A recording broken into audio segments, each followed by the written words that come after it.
केल्यानंतर अनेक गोष्टी पाहायला मिळतात, अनेक व्यक्तींना विचारायला संधी मिळते आणि त्याचा आपण काही ना काहीतरी शिकत असतो. माझ्या मते सार्वजनिक जीवनात काम करणाऱ्या सरकारी व्यक्तींनी पहिल्यांदा माणसाला, लोकांना वाचायला शिकलं पाहिजे. व्यक्तिवाचन ही तुमच्या सगळ्यांच्या ज्ञानात भर घालणारी अत्यंत महत्वाची बाब. मी सार्वजनिक जीवनामध्ये सुरुवात फार लवकर केली. मला आठवत आहे की माझे वडील बंधू अप्पासाहेब पवार हे नगर जिल्ह्याच्या परवा सरकारी साखर कारखान्यामध्ये कृषी अधिकारी होते आणि माझं थोडंसं अभ्यासाचं लक्ष नव्हतं हे आमच्या आईला लक्षात आल्याच्या नंतर एक वर्ष मला सांगितलं की तू बारामती सोडायची आणि नगरला अप्पासाहेबांच्याकडे जाऊन तिथल्या शाळेत जायचं आणि तिथे महात्मा गांधी विद्या मंदिर रयत शिक्षण संस्थेची शाखा तिथं आमची रवानगी राहिली. तिथे गेल्याच्या नंतर साहजिकच माहिती घ्यायचा प्रयत्न करत होतो वेगवेगळ्या विषयाचे. आणि एक दिवशी मोठी बातमी आली की गोवा मुक्तीचा लढा सुरू झाला आणि गोवा मुक्तीचा लढा सुरू झाल्याच्या नंतर एक सत्याग्रह झाला. त्या सत्याग्रहाचं नेतृत्व हिरवे गुरुजी नावाच्या व्यक्तींनी केलेलं होतं. गोव्याच्या सीमेवरच्या सत्याग्रहाची टोपी लिहिली. पोर्तुगीजांचं सरकार होतं, त्याने गोळीबार केला आणि हिरवे गुरुजी त्याच्या दगडाची समजली. आणि ती बातमी वाचल्याच्या नंतर दुसऱ्या दिवशी त्या फौजेच्या शाळेमध्ये आम्ही सगळे विद्यार्थी एकत्र केले आणि त्यांचा निषेध मोर्चा काढला आणि गोवा मुक्तीच्यासाठी त्यावेळेला एक प्रकारची संघर्ष करण्याची भूमिका घेतली. आणि आम्ही तो मोर्चा काढून परवा हा देशाचा पहिला सरकारी साखर कारखाना, त्या साखर कारखान्यावर आम्ही गेलो आणि सांगितलं की कारखाना बंद करा. आणि त्या कारखान्याची एक झलक विठ्ठलराव विखे पाटील, पद्मश्री विखे पाटील हे तिथं होते आणि त्यांनी जाऊन भेटलो आणि त्यांनी सांगितलं कारखाना बंद करा. गोव्यामध्ये असा अत्याचार झाला आहे, त्याचा निषेध करायचा आहे. विखे पाटलांनी मला सांगितलं की कारखाना बंद केल्याच्या नंतर काय होईल. त्यांनी नाही निषेध करायचा. त्यांनी कशासाठी हा उद्योग करताय तुम्ही. म्हणजे गोवा मुक्तीचा लढा सुरू झाला. म्हणजे कारखाना बंद केल्याच्या नंतर जर गोवा मिळत असेल तर मी कारखाना कायमचा बंद करतो. आम्हाला काही उत्तर देता आले नाही. पण सांगायचं तात्पर्य आहे की माझ्या आयुष्याचा पहिला वर्ष वयाच्या किती वर्ष आठवत नाही, पण 9वीत असताना हा मी काढलेला होता आणि तिथून हे सगळं काम सुरू झालं. नंतरच्या काळामध्ये त्या काळात बारामतीला कॉलेज होतं. कॉलेजच्यासाठी पुण्याला जावं लागायचं आणि 11वी झाल्याच्या नंतर पुण्याला गेलो. कॉमर्स कॉलेजमध्ये प्रवेश घेतला आणि त्या ठिकाणी साहजिकच मला विद्यार्थ्या चळवळीमध्ये अधिक रस होता आणि त्यामुळे संपर्क वाढत होता. 1/1907 या दिवशी महाराष्ट्राची निर्मिती झाली. यशवंतराव चव्हाणांनी हा महाराष्ट्राचा मंगल कार्य साधला अशी चर्चा सगळीकडे होत होती. आणि आम्हाला सगळ्यांना सहन सायन्सबद्दलचं प्रचंड आकर्षण. त्याची भाषणं कुठं असली त्याची ऐकायला जावी. त्याचं भाषण म्हणजे मराठीचं उत्तम नमुना असायचं. आणि ती सगळी संधी आली कधी शोधत असे. आणि त्यामुळे हळूहळू त्यांच्या विचाराचा जर आम्ही जायला लागलो. काँग्रेसच्या विचाराचा. माझं घर हे काँग्रेसच्या विचाराचं नव्हतं. माझं घर हे शेतकरी काँग्रेस पक्षाच्या विचाराचं होतं. माझे वडील बंधू ते हयात नाहीत. ते शेतकरी काँग्रेस पक्षाचे केंद्राचे मोठे नेते होते. वसंतराव पवार त्यांचं नाव. आणि अनेक सगळं घर माझी आई, माझ्या आईचं काही वैशिष्ट्य आहे की ती 1936 साली पुणे लोकल बोर्डाला निवडून आली. त्यावेळी लोकल बोर्डाला एक जागा महिलांची असायची. आणि ती एक जागा त्याच्यासाठी ती निवडणुकी घेतली आणि निवडून आली. पण तिची मानसिक अवस्था, वैचारिक अवस्था त्या काळात जरी काँग्रेसच्या विचाराची असली पण डाव्या विचाराची होती. आणि त्यामुळे ती तशी शेका पक्षाच्या विचाराची होती. आणि त्याच काळात मी मात्र यशवंतराव चव्हाणांच्याकडे आकर्षित झालो. त्यामुळे घरातल्या लोकांचं वातावरण वेगळं, माझं वेगळं. ही एक चमत्कारिक अवस्था त्या ठिकाणी होती. मला आठवतंय की 1 मे 1960 मी पुणे युवक काँग्रेसचा सदस्य झालो.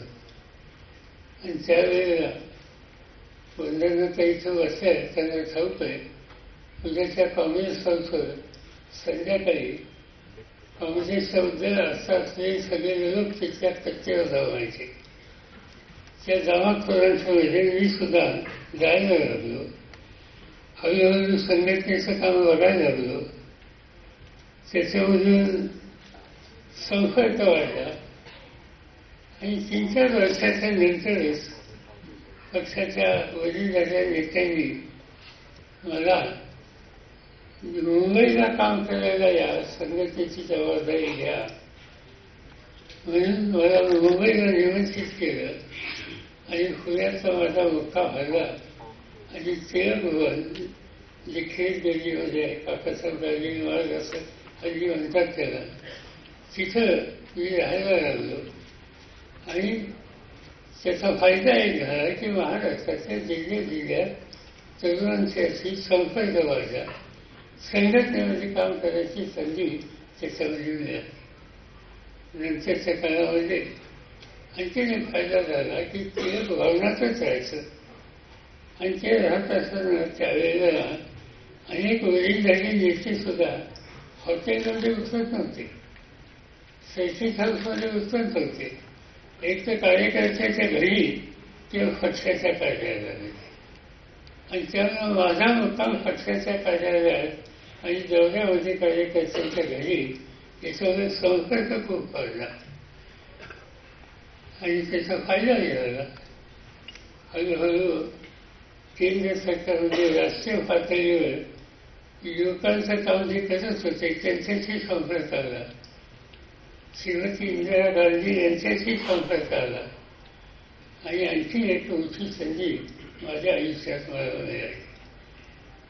एक युनेस्को यांच्या वतीने एक संस्था चालते, तिचं नाव वर्ल्ड असेंब्ली ऑफ यूथ. जगातल्या तरुणांची एक आंतरराष्ट्रीय पातळीवरची संघटना. आणि त्या संघटनेच्या वतीनं तरुण कार्यकर्त्यांना संधी द्यायची, वेगवेगळ्या क्षेत्राच्या राजकारणातल्या लोकांच्याशी सुसंवाद साधायची. आणि त्याच्यामध्ये माझी निवड झाली स्कॉलरशिपच्या वतीनं. आणि त्यांनी मला जपान, अमेरिका, कॅनडा, डेन्मार्क या देशात जायची संधी मिळाली. काम काय होतं म्हणजे गमतीचं काम होतं. जपानला मी गेलो तर तिथं या युनेस्कोनं मला देहूत केलं तिथल्या प्रधानमंत्र्याच्या कार्यालयात. प्रधानमंत्र्यांचं नाव होतं इसाकू सातो. ही जपानचे प्रधानमंत्री आणि त्यांच्या ऑफिसमध्ये काम करायची संधी मला मिळाली. काम काय करायचं, त्यांचं दौरे कसे असतात त्या काही त्यांच्या बैठका असतील त्याचं टाईम टेबल तयार करायचं. एखाद्या विषयात त्यांना कोणी भेटायला येणार असेल तर त्या व्यक्तीची फारसवी लक्षात घेऊन त्याच्याची नोट तयार करून त्यांना द्यायची. एक समज वेगळा अनुभव तिचा. जपानमध्ये मी कॅनडाला गेलो, तिथे प्रधानमंत्री होते, त्यांचं नाव लिस्टर पिअर्सन. आणि लिस्टर पिअर्सनच्या ऑफिसमध्ये मला जवळपास 1.5 महिना काम करायला लागलं. आणि त्यानंतर सिनेटर रॉब केनेडी हे जे जॉन एफ केनेडी होते त्यांचे धाकटे बंधू, त्यांच्या ऑफिसमध्ये ते सिनेटर होते, तिथे काम करायला संधी मिळाली. या पद्धतीनं या आंतरराष्ट्रीय पातळीवर नेतृत्व करणाऱ्या व्यक्तींच्या कार्यालयामध्ये साधारणतः कशा पद्धतीनं राष्ट्रीय पक्ष चालवतात, कशा पद्धतीनं संसदीय कामकाज करतात याची एक माहिती घ्यायची संधी माझ्या दृष्टीनं ही फार मोठी संधी मला स्वतःला त्या काळामध्ये मिळाली. आणि तेव्हाच 1966 साल सुरू झालं. भारतामध्ये निवडणुकीचं वातावरण सुरू झालं आणि मला पक्षाचा निरोप आला की तुम्ही दौरा सोडून करत आहे. आणि दौरा सोडून करत आलो. आणि त्यावेळेला पक्षामध्ये थोडे वाद होते. वाद असा होता की साधारणतः 2 टर्म झाले, यांना पुन्हा तिकीट देऊ नका, नव्या लोकांना संधी द्या, काहीतरी नवीन कार्यकर्ते आणा, हा एक आग्रह त्या काळामध्ये घेतलेला होता. आणि यशवंतराव चव्हाण साहेबांनी त्याला पाठिंबा दिला. आणि त्याच्यामध्ये विधानसभेला मी उभं राहावं याची चर्चा सुरू झाली. 67 साली मला तिकीट मिळालं, निवडणुकीला उभं राहिलं. माझ्या विरुद्ध सरकाराची एक शक्तिशाली बळांची व्यक्ती उभी होती. इलेक्शन तसं सोपं वाटत नव्हतं, पण अनेक वर्ष युवकांच्या चळवळीत काम केल्यामुळं आणि विशेषतः विद्यार्थी चळवळीत काम केल्यामुळं या सगळ्या तरुणांनी आपली शक्ती एकत्र केली आणि माझी निवडणूक हातात घेतली. आणि त्याच्यामुळे त्यांच्या कष्टामुळं मला त्यावेळी निवडून येणं शक्य झालं. वयाच्या 27 वर्षी मी महाराष्ट्राच्या विधानसभेत येऊ शकतो. त्यावेळेला यशवंतराव नाईक हे महाराष्ट्राचे मुख्यमंत्री होते. महाराष्ट्राच्या मुख्यमंत्र्यांनी आम्हा लोकांना फार प्रोत्साहित केलं. नंतरच्या काळामध्ये छोट्या मोठ्या पदावर महाराष्ट्रामध्ये महाराष्ट्र विधिमंडळ काँग्रेस पक्षाचा सेक्रेटरी ही जागा जिंकत होती आणि तिथं माझी निवड केली गेली. आणि त्याचा परिणामही झाला की विधिमंडळाचं सेक्रेटरी विधानसभेतल्या चर्चा त्याच्यात भाषण करायला कोणाला सांगायचं, कोणाची तयारी करून घ्यायची, या सगळ्याची जबाबदारी माझ्या सेक्रेटरी म्हणून असेल. आणि त्यामुळे विधिमंडळाच्या कामाचा त्यावेळेला फार एक अभ्यास करायची संधी मिळाली. आणि ही पहिली 5 वर्ष कशी जमते हे कळत सुद्धा नाही. 1972 झालं, पुन्हा एकदा मला पक्षाने संधी निवडून आलो. पण निवडून आल्याच्या नंतर मला महाराष्ट्राच्या वसंतराव नाईकांच्या मंत्रिमंडळामध्ये घ्यायचं होतं. आणि माझ्याकडे गृह खात्याचं राज्यमंत्री, त्याच्यानंतर जनरल ॲडमिनिस्ट्रेशन आणि इतर काही खात्यांचं काम दिलं. आणि त्याच्यापासून माझं सत्तेच्या राजकारणाचं काम सुरू झालं. म्हणजे 1967 साली मला पहिल्यांदा संधी मिळाली विधिमंडळात जायची.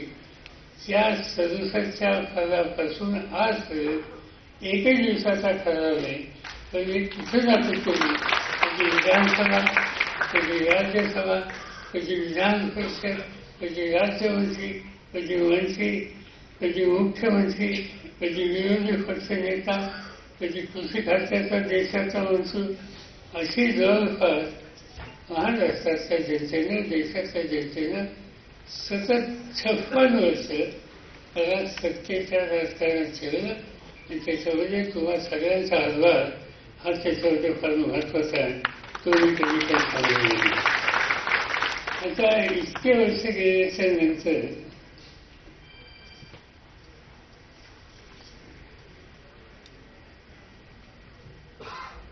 आता अजूनही राज्यसभेची वाढी 3 वर्ष शिल्लक आहे. 56 झाली 3 19 इतकी वर्ष संधी मला लक्षात राजकारणामध्ये कोणाला असेल. मी पार्लमेंटमध्ये सुद्धा रेकॉर्ड करून बघतो तसे एखाद दुसरे सुद्धा व्यक्ती मला बघायला मिळत नाही की जवळपास 56 वर्ष सतत विधानसभा किंवा लोकसभा किंवा राज्यसभा याचा अशी व्यक्ती आज या देशामध्ये बघायला मिळते. एकच व्यक्ती आम्हाला बघायला मिळाली आणि ते म्हणजे तामिळनाडूचे माजी मुख्यमंत्री काय त्यांचं नाव करुणानिधी त्याचाच एक कालखंड एवढा मोठा होता. अटल बिहारी वाजपेयी त्यांचा कालखंड जास्त होता. पण एकदा शिंदे विरुद्ध इलेक्शनमध्ये ते हारले वागले त्यांनी पराभव घेतला. लालकृष्ण अडवाणी त्यांचा कालखंड खूप होता पण दिल्लीमध्ये त्यांनी एकदा पराभव घेतला. सुदैवानं महाराष्ट्राच्या जनतेनं मला पराभवाचा रस्ता कधी दाखवला नाही. ही त्यांचं माझ्या आयुष्यात 1999 साली राष्ट्रवादी काँग्रेसची स्थापना झाली. त्याच्यातून झालेली पार्श्वभूमी काय या गोष्टी आपल्याला सगळ्यांना ठाऊक आहे. पक्षाचे अनेक सरकारी पहिल्या दिवसापासून राष्ट्रवादी काँग्रेस पक्षामध्ये सहभागी झालेले होते आणि तेव्हापासून गेली 24 वर्षे राष्ट्रवादी काँग्रेस पक्षाचा अध्यक्ष म्हणून मी काम करतो. म्हणजे सार्वजनिक जीवनामध्ये एक मे 1960ला सुरुवात केली आणि आत्तापर्यंत 63 वर्ष हा माझा प्रवास चालू आहे. आणि मी आत्ता सांगितलं की या 63 मध्ये 56 वर्ष सत्तेच्या राजकारणामध्ये माझा सहभाग झालेला होता. आता जी 3 वर्ष राहिली तर मी आता निवडणुकीला उभं राहणार नाही. 3 वर्ष जी राहिलेली आहे या 3 वर्षामध्ये राज्याच्या आणि देशाच्या प्रश्नामध्ये अधिक लक्ष घालण्यावर माझा भर राहणार. याशिवाय मी कोणतीही दुसरी अन्य जबाबदारी घेणार नाही. आणि 1 मे 1960 ते 1 मे कालच 1 मे झाला 1 मे 2023 इतक्या प्रदीर्घ कालावधीच्या नंतर कुठेतरी थांबायचा विचार सुद्धा केला पाहिजे. माणसाला अधिक अनुभव असू नये आणि इतकी वर्ष संधी मिळाल्याच्या नंतर आणखी लोकसंघाच्या संबंधीची भूमिका मी तर कधी घेणार नाही. आणि त्यामुळं तुम्हाला अस्वस्थता कदाचित वाटेल पण मी राष्ट्रवादी काँग्रेस पक्षाच्या अध्यक्षपदावर निवृत्त व्हायचा निर्णय आज घेतलेला आहे.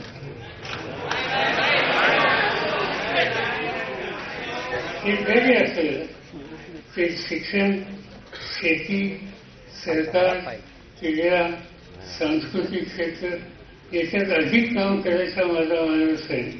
आणि तसेच युवक युवती विद्यार्थी याच्यामध्ये काम करणाऱ्या कार्यकर्त्यांना अधिक प्रोत्साहित करून कामगार दलित आदिवासी आणि समाजाच्या कमकुवत घटकांच्याकडे अधिक लक्ष देण्याची भूमिका मी या ठिकाणी घ्यायचं ठरवलेलं आहे. मी अनेक सार्वजनिक संस्थांच्यामध्ये काम करतो. आपल्याला कदाचित माहीत असेल की सातारची एक शिक्षण संस्था, विद्याप्रतिष्ठान बारामती, मुंबईच्या मराठी मंदिर, महात्मा गांधी सर्वोदय संघ उदयी पंचायत, विद्यानगर विद्यामंडळ बारामती अखिल भारतीय शिक्षण परिषद पुणे अशा ज्या संस्था आहेत ज्याच्या जवळपास 4 लाखाच्या पेक्षा जास्त विद्यार्थी आहेत. या सगळ्या संस्थेच्या मध्ये मी पदाधिकारी आधी आहे. आणि हे करत असताना सुद्धा अन्य क्षेत्राची मी फार लक्ष देतो. उदाहरणार्थ वैज्ञानिक क्षेत्राला प्रोत्साहित करणारं नेहरू सेंटर, महाराष्ट्राच्या प्रश्नाच्या संबंधी अभ्यास करणारं यशवंतराव चव्हाण प्रतिष्ठान, याशिवाय वाचन संस्कृतीला प्रोत्साहन देणारी की ज्या संस्थेमध्ये काही लाख ग्रंथ आहेत ती मंगळवाराची ग्रंथसंग्रहालय विद्यार्थी माझ्यावरतीचं सहकार्य आहे. त्या संस्थेमध्ये आधी मी पदाधिकारी आहे आणि हे काम मी असं चालू ठेवणार आहे.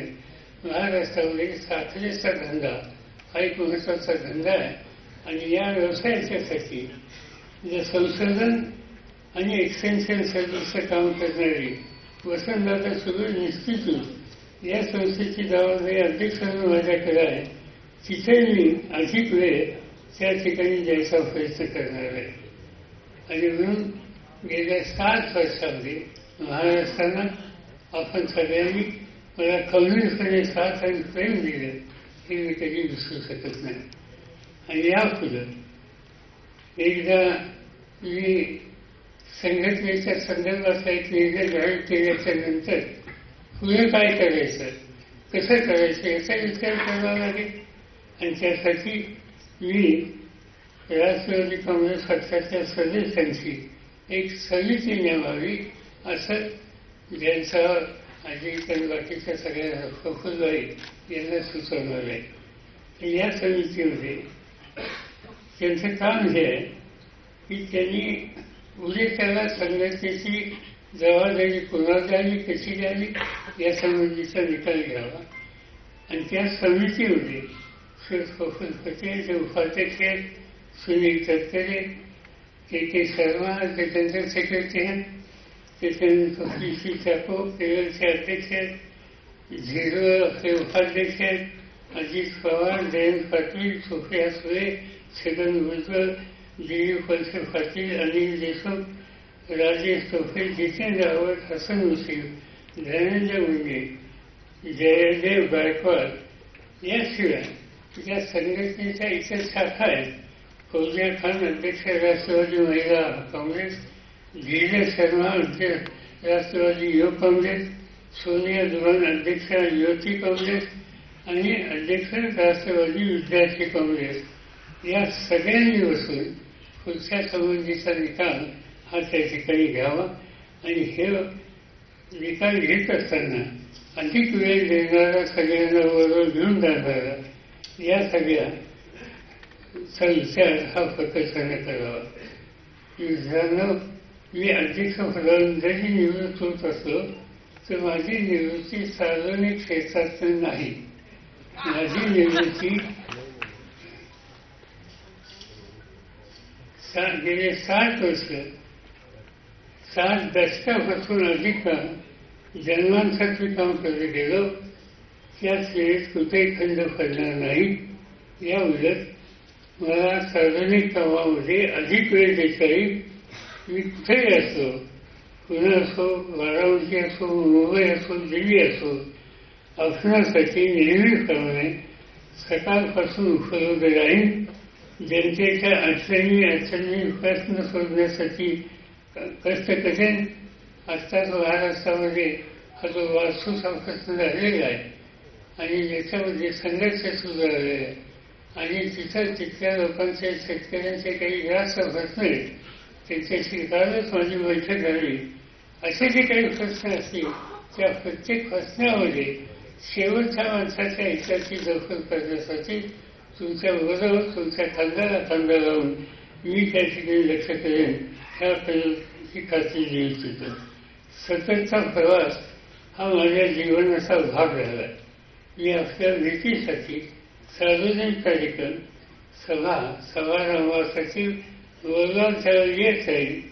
आपल्याशी संवाद साधण्यासाठी, आपल्या समस्या जाणून घेण्यासाठी, आपली गाणी ऐकण्यासाठी आणि वेळ प्रसंगी कुठल्याही सरकार असो त्या सरकारसमोर हे प्रश्न मांडण्यासाठी माझी पॉलिसी ही अखंड चालू राहील हा विश्वास मी देतो.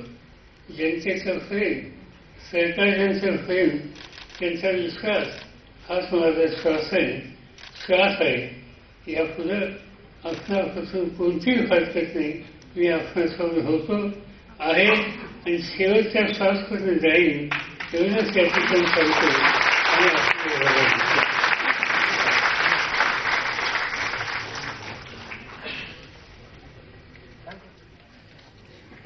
तर आत्ताच्या क्षणाची अतिशय मोठी बातमी आपण पाहतोय. शरद पवार यांनी अतिशय मोठी घोषणा केलेली आहे.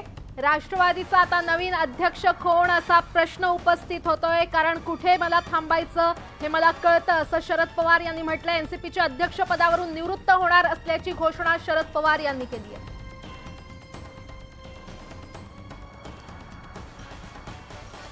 या बातमीचे